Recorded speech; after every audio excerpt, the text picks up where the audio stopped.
Stock x ray, इसमें हम बात करेंगे JSW infra versus Tata tech पर। आज पहले जेएसडब्ल्यू इंफ्रा पर फोकस करते हैं, क्योंकि जेएसडब्ल्यू इंफ्रा के शानदार नतीजे देखने के लिए मिले, एक्सपेक्टेशन से बेहतर ही देखने के लिए मिले। लेकिन इंपॉर्टेंट चीज़ थी कि कंपनी में जो कमेंट्री है वो भी काफ़ी स्ट्रांग है। पहले हम रेवेन्यूज़ देखते हैं, 14% अप रहा, प्रॉफिट करीब 9% अप रहा, इन लाइन विद एस्टीमेट से। एबिटा भी काफ़ी अच्छे से ग्रोथ करता हुआ दिखाई दिया। लेकिन जो बाकी हाइलाइट्स थी उसको एक बार देख लेते हैं। कार्गो वॉल्यूम कंपनी के Q3 में करीब 9% बढ़े हैं, 31.7 मिलियन टन के रहे हैं। नवकार कॉर्प जो उन्होंने हाल में ही कंपनी खरीदी थी, वहाँ पर अगर घरेलू ग्रोथ देखें, डोमेस्टिक ग्रोथ देखें वॉल्यूम की, तो करीब 45% की रही। और एक्सिम ग्रोथ यानी कि एक्सपोर्ट इंपोर्ट ग्रोथ जो थी वो 19% की देखने के लिए मिली है। कंपनी पर अगर कैश देखोगे तो 3455 करोड़ रुपए का है और कर्ज करीब 5343 करोड़ का है। दैट मीन्स कि जो नेट डेट है कंपनी पर केवल अब 1800 करोड़ रुपए के करीब का रह गया, और कंपनी उसको धीरे धीरे अपने स्ट्रॉन्ग इनफ्लो से हो सकता है कि चुका भी दे, तो डेट फ्री हो जाएगी कंपनी। एक और ट्रिगर जो कंपनी के साथ जुड़ा हुआ है वो है कंपनी के पास लैंड बैंक है 283 एकड़ का, जिसमें से करीब 183 एकड़ तो कंपनी ने डेवलप कर लिया, लेकिन 100 एकड़ कंपनी के पास अभी भी सरप्लस लैंड पड़ी हुई है। और ये जो लैंड है ये बहुत अच्छी जगहों पर पड़ी हुई है, मुंबई में पनवेल में और साथ ही गुजरात के मोरबी में। तो ये दोनों ही इंडस्ट्रियल हब कहे जा सकते हैं, और यहाँ पर कंपनी की लैंड बैंक होना काफ़ी पॉजिटिव साइन रहा है इस कंपनी के लिए। जेफरीज की आज ही रिपोर्ट आई है, जिसमें कि उन्होंने इसको अपग्रेड किया है काउंटर को, और बाय रेटिंग दी है और टारगेट दिया है उन्होंने 360 रुपये का। अंशुल भाई, 6-7% ये काउंटर ऑलरेडी ऊपर आ चुका है अच्छे नतीजों के बाद। अभी कहाँ तक जाता हुआ दिख रहा है आपको? तो 261 के नीचे फ्राइडे क्लोज किया था मेजर सपोर्ट के नीचे, और आज गैप के साथ उसको निकाला है। किका पैटर्न है 50 डे मूविंग एवरेज 380 पे अटका है। 380 जिस दिन 280 पे अटका है 50 डे मूविंग एवरेज, जिस दिन निकालेगा 294, 305 और 305 के ऊपर स्ट्रक्चर रिवर्स हो जाएगा, बुलिश मोमेंटम में आ जाएगा, ऑल टाइम हाई का टारगेट खुल जाएगा। तो ऑल टाइम हाई का टारगेट खुल जाएगा। ये 360 रुपये तक की जो रिपोर्ट आ रही है अभी, अंशुल जी, इसमें कोई इस रेंज में कोई मतलब इस रेंज के लिए कुछ अप्रोच किया जा सकता है फिलहाल में? सर आज 5.9 मिलियन का वॉल्यूम है, 450% वॉल्यूम राइज है। रिटेल के बस की तो नहीं है, तो फाइनली जो देखना चाह रहे थे कि कब इंस्टीट्यूशन स्टेप इन करेगा, ये हाथी ने पहला पांव रखा है स्विमिंग पूल में। ओके, तो अगर किसी दिन ये थोड़ा बहुत नीचे मिले, नीचे कहाँ पे लेना शुरू कर दें इसको दोबारा? मैं नीचे नहीं लेना चाहता सर, नीचे के बाद जब इस टाइप का बुलिश रिएक्शन आता है मैं तब लेना चाहता हूं, तो मैं यहां से बाइंग स्टार्ट करता। अच्छा, यहाँ से ही बाइंग स्टार्ट करते, ठीक है। तो ये जेएसडब्ल्यू इंफ्रा की कहानी कि यहाँ पर बाइंग स्टार्ट कर सकते हैं, इंस्टीट्यूशनल वॉल्यूम आ रहा है। कंपनी पर इंस्टीट्यूशन रिपोर्ट्स भी आई हैं, 360 रुपये का टारगेट है। कंपनी के नतीजे काफ़ी शानदार देखने के लिए मिले हैं। तो ये तो जेएसडब्ल्यू इंफ्रा की कहानी रही। अंशुल भाई, बस लास्ट क्वेश्चन में इसमें ये पूछूंगा, जिन लोगों ने 320-340 रुपये की रेंज के शेयर लिए हुए हैं, वो एवरेज आज करें या रुक के करें? 260 में ही कर लेना चाहिए था। 260 मेजर सपोर्ट था, नहीं किए हैं तो यहाँ पे भी कर लीजिए। टाइमिंग मत कीजिए, लेके धीरे धीरे छोड़ते जाइए, ऑल टाइम हाई से बहुत ऊपर निकल जाएगा। जैसे एशियन पेंट टाइमिंग करने के चक्कर में कोई ले नहीं पाया। आज आप वो देखिए, टेक महिंद्रा देखिए। टेक महिंद्रा 1440 पे अपन ने कितना डिस्कस किया था कि टाइमिंग मत कीजिए, माल भरते चलिए, केवल 20 रुपए रह गया, 25 रुपए ऑल टाइम हाई से नीचे। तो टाइमिंग करने की कोशिश करेंगे तो फिर बहुत मुश्किल है इन स्टॉक्स में। लेते जाइए, लेते जाइए, लेते जाइए, जितना बड़ा बेस आपका डेवलप हो जाएगा वर्टिकल मूव में उतना ज्यादा पैसा कमाएंगे। इस इंतजार में बैठे रहेंगे कि राइट एट ब्रेकआउट पॉइंट पकड़ लूंगा, शायद उस समय आप कहीं बिजी होंगे और नहीं पकड़ पाएंगे, मुंह देखते रह जाएंगे। तो केवल भरते रहिए इन स्टॉक्स को। ठीक बात है। अब बड़े दूसरा काउंटर और ज़्यादा इंटरेस्टिंग है, वो है टाटा टेक। देखो, नतीजे आए खराब। अब वो खराब क्यों आए उसके पीछे रीज़न मैं बताऊंगा। रेवेन्यूज़ करीब 3.7% बढ़ा, लेकिन नेट प्रॉफिट 20% गिरा, और ये 20% भी एडजस्टमेंट के बाद गिरा। इसमें एक लेबर की कॉस्ट का कुछ एक्सेप्शनल आइटम था जिसकी वजह से प्रॉफिट बहुत कम हो गया था। लेकिन अगर उस एडजस्टमेंट को भी हटा दो तो 20% प्रॉफिट डाउन आया था, 135 करोड़ आया था। तो ये तो लगभग तय हो गया था कि नतीजे ख़राब हैं। ये जब नतीजे आए थे देखने के बाद ही कोई भी एक्सपर्ट आपको बता देता कि नतीजे ख़राब हैं, चाहे आप वन टाइम एक्सपेंस हटा भी दो या रख लो, कोई फ़र्क नहीं पड़ रहा। लेकिन आज ये चला क्यों? क्योंकि आप अगर इसको डीप में पढ़ोगे तो आपको समझ आ जाएगा। जैसा कि हम बात भी करते हैं कि काउंटर दो वजहों से चलता है या गिरता है। कई बार नतीजे अच्छे होते हैं, आउटलुक खराब होता है। कई बार क्या होता है, नतीजे खराब होते हैं और आउटलुक अच्छा होता है। इसके साथ वही हुआ आज। टाटा टेक के नतीजे तो वीक आए, लेकिन आउटलुक मैनेजमेंट ने ऐसा दे दिया कि जो इन्वेस्टर थे वो सोचने पर मजबूर हुए। वो इसलिए हुए क्योंकि गाइडेंस में उन्होंने, या पूरी मैनेजमेंट कमेंट्री में उन्होंने क्या कहा, उन्होंने कहा जी Q3 जो होता है हमारा सीजनली बहुत ही वीक क्वार्टर होता है और इसमें जो सीजनल इम्पैक्ट है वो आपको देखने के लिए मिला। दूसरा, Q4 तिमाही जो रहेगी हमारी वो काफ़ी अच्छी रहेगी, तेज रिकवरी की उम्मीद है। उनको लगता है कि रेवेन्यू ग्रोथ 10% की देखने के लिए मिलेगी Q-on-Q बेसिस पर। और इंपॉर्टेंट चीज़, केवल रेवेन्यू ग्रोथ ही नहीं, उन्होंने कहा मार्जिन्स भी बढ़ जाएंगे, हमारे मार्जिन्स का बॉटम लग चुका है।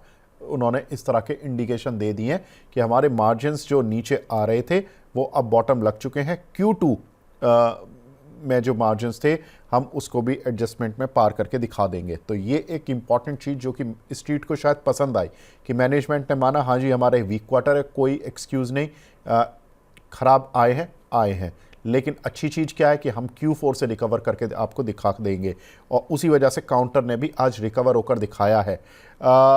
इसके पीछे और भी इन्होंने तर्क भी दिए हैं मैनेजमेंट ने। उन्होंने कहा भाई हमें यूरोप से बहुत अच्छे ऑर्डर मिले हैं, तमिलनाडु गवर्नमेंट से अच्छे ऑर्डर मिले, उत्तर प्रदेश गवर्नमेंट से भी ऑर्डर मिले हैं। हमारा जो 80% रेवेन्यू है वो ऑटो आधारित है, बाकी 20% हमारा रेवेन्यू दूसरे आईटी के निश सेगमेंट से आता है। ये भी जो रेवेन्यू आता है 80% भी ये ऑटो में आईटी सेगमेंट से आता है, ऑटो कंपनीज को आईटी सर्विसेज देते हैं उस दर से आता है।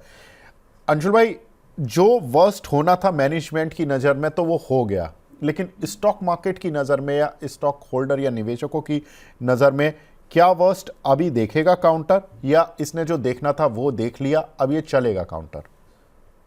तो प्राइस एक्शन पे पिछले 3 क्वार्टर के रिजल्ट का मीन लगाएंगे तो 670-680 रुपए आता है। 3 क्वार्टर में 4 क्वार्टर, बल्कि 5 क्वार्टर की अर्निंग पकड़ लीजिए, 4 रुपए 20 पैसे, 4 रुपए 70 पैसे, 4 रुपए 20 पैसे, 4 रुपए 10 पैसे, और करंट डिजास्टर वाले क्वार्टर में 20 पैसे की अर्निंग।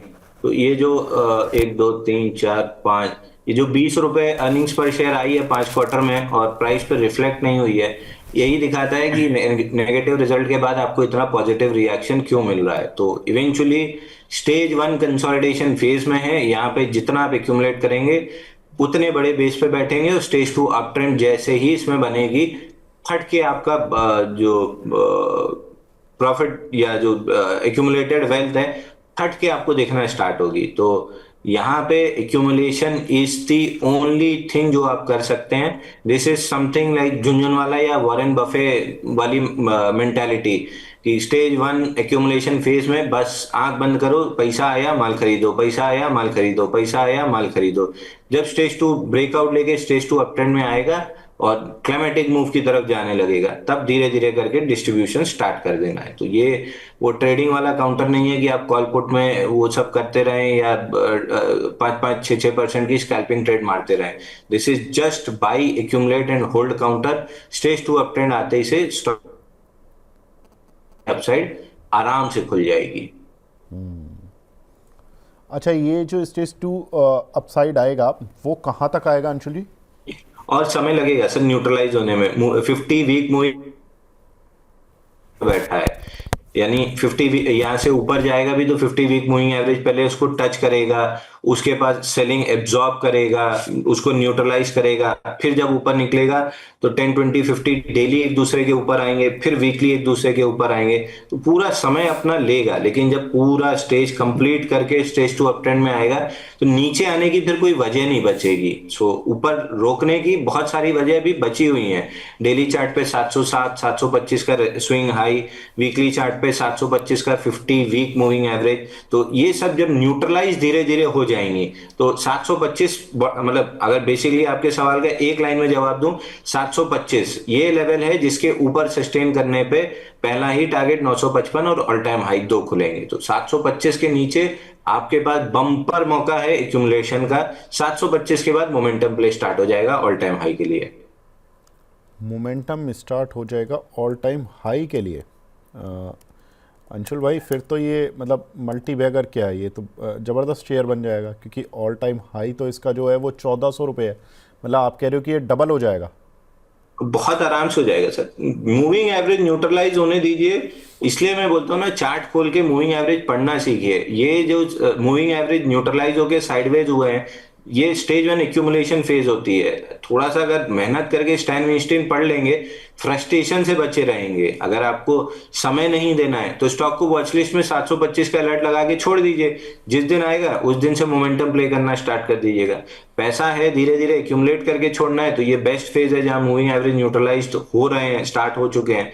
एक्यूमुलेशन का फेज है, यहाँ से जो भी एक्यूमुलेट करके रखेगा 725 के बाद सीधा 1400 रुपए तक प्रॉफिट एंजॉय करेगा। ठीक है, तो 725। भाई दर्शक जो सुन रहे हैं, जो रोज सवाल पूछते हैं जेएसडब्ल्यू इंफ्रा पर, तो जेएसडब्ल्यू इंफ्रा पर तो अंशुल जी ने बता दिया कि अगर आप रोज सवाल पूछ रहे हैं तो आप ट्रेडर हैं, आपके लिए टाटा स्टील, ये टाटा टेक है ही नहीं, आप गलत स्टॉक में हैं। बिल्कुल। देखिए टाटा टेक में आप यहाँ पर 725 के नीचे अंशुल जी की राय है कि इसको बाय करते रहें धीरे धीरे करके, और जिस दिन ये 725 के ऊपर गया, ये ऑल टाइम हाई जो कि इसके 1400 रुपये के हैं, जब लिस्टिंग हुई थी उस समय तक, उस समय पर ये 1400 रुपये के हाईज लगे थे, तो वहाँ तक ये जाता हुआ दिखेगा, तो लगभग डबल हो जाएगा, ऐसा अंशुल जी का मानना है। दूसरा जो जेएसडब्ल्यू इंफ्रा है, शानदार नतीजे आए हैं, कमेंट्री भी ठीक है, उस काउंटर पर अंशुल जी का मानना है कि यहाँ पर इसको बाय करना शुरू कर दीजिए। 260 से बाय करने की रेंज है, अभी भी कोई खास ऊपर नहीं आया, बिगड़ा नहीं है कुछ। ये काउंटर यहाँ से भी अभी और चलेगा, और आने वाले समय में यहाँ पर भी अच्छे रिटर्न्स आपको मिलते हुए दिखाई देंगे। ठीक है अंशुल जी, बहुत बहुत शुक्रिया। कोई डिस्क्लेमर ऐड करना चाहते हैं तो कर दीजिए। कुछ बोलने वाला था, मैं भूल गया। हाँ, अभी वो सज्जन जो पूछ रहे थे कि 10 साल के लिए इंडिया बुल्स में एसआईपी कर दें, तो वो हाँ कचरा स्टॉक छोड़ के अगर आपको करना है तो इन कैपेक्स वाले स्टॉक्स पे, इन बेस बिल्डिंग स्टेज 1 कंसोलिडेशन वाले स्टॉक्स पे, जहां बेस तैयार हो रहा, नींव बन रही है बुर्ज खलीफा की, इनमें 10 साल इन्वेस्ट कीजिए ना। 10 साल तो लगेगा नहीं, साल 2 साल में, 6 महीने में, जैसे ये मूविंग एवरेजेस न्यूट्रलाइज होके up trend, stage 2 up trend में आएगा, 2 साल में तो फट के पैसा आपको दे देगा। तो ये सब स्टॉक है जहां 10 साल 5 साल इन्वेस्टमेंट करके और वेल्थ क्रिएट की जाती है। इंडिया बुल जैसे काउंटर में नहीं की जाती, वहां तो सट्टा मारा जाता है। ब्रेकआउट आया, 3% 4% की रिस्क ली, 0.5% ऑफ द कैपिटल की, 3% ऑफ द प्राइस की, और फटाक से 8-10% लेके निकल गए। ये स्टॉक है, अगर उनको सुन रहे हैं अभी भी, ये स्टॉक्स हैं जहां पे आपको 10 साल के लिए एसआईपी करना चाहिए, जो लंबा पैसा देंगे। बाकी रिलायंस और ये टाटा टेक, अदानी ग्रीन मेरे पर्सनल पोर्टफोलियो में है। बाकी जो सलाह आपको दी है वही सभी को दी है। ठीक है, ठीक है, तो ये डिस्क्लेमर हो गया, और राय आपको बता दी है कि भाई जो लॉन्ग टर्म में लेना चाहते हैं, और तो जो इधर उधर के शेयर्स पूछते हैं, उनसे बेहतर है कि ये वाले 2 शेयर आप अपने लिस्ट में डाल सकते हैं। ठीक है अंशुल जी, बहुत बहुत शुक्रिया सर हमसे जुड़ने के लिए, अपना कीमती समय देने के लिए। Thank you so much for joining me. बहुत बहुत धन्यवाद सर। Thank you. इस सिप से तो नींद टूटती है, लेकिन केवल जागना नहीं, आगे भी तो बढ़ना है। उसके लिए चाहिए एक और सिप। हर महीने छोटी छोटी रकम की इंस्टॉलमेंट यानी सिस्टमैटिक इन्वेस्टमेंट प्लान से शुरू कीजिए निवेश। लेकिन पैसे बढ़ाने वाली कौन सी सिप आपके लिए रहेगी अच्छी? म्यूचुअल फंड सिप से जुड़े हर सवाल का जवाब, मेरी सिप मेरा सवाल। सोमवार से शुक्रवार 4 बजे मिलेंगे हम सिर्फ मनी 9 पर।